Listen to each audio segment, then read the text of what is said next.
Let's make another randomly generated piece of jewelry. Today's numbers are drawer 7, impression die 34. Here's the die we've chosen.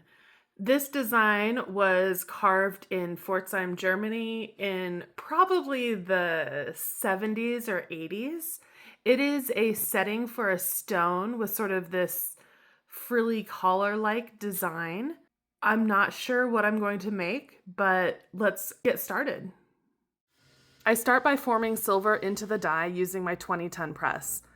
After I get all the detail, I use my jeweler's saw to cut it out. You can see in between each of the little scalloped areas, there's a piece of metal that needs to be removed.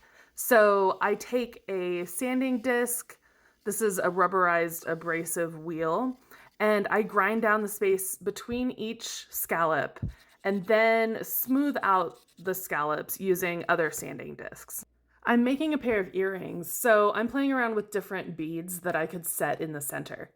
Once I decide, I use a pair of calipers to mark where the center is, and then I drill a hole perfectly in the center.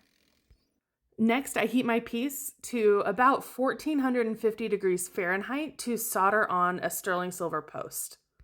To attach the bead, I'm melting the end of a piece of wire until the metal balls up.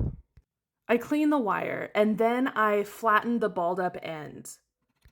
And then to mimic the scallop designs, I'm using a concave punch to create a small divot in the center of the wire.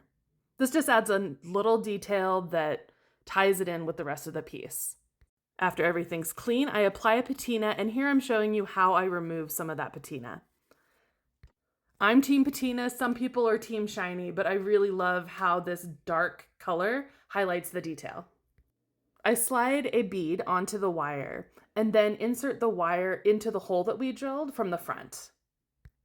I really want this to be a nice tight fit.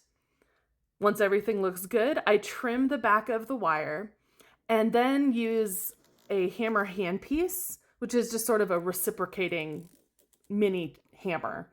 And I flare the end so that it locks it in place. Here are the finished earrings. These give me major circus vibes. I love the frilliness. It reminds me of some like clown collar. These are a really nice like everyday wear style of earring. They're a little bit funky, but not too wild.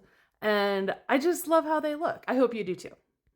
If you want a chance to play along, I need you to leave me 2 numbers in the comments, a number 1 through 8 to determine which drawer I'll choose, and number 1 through 85 to determine which die from that drawer I'll pick.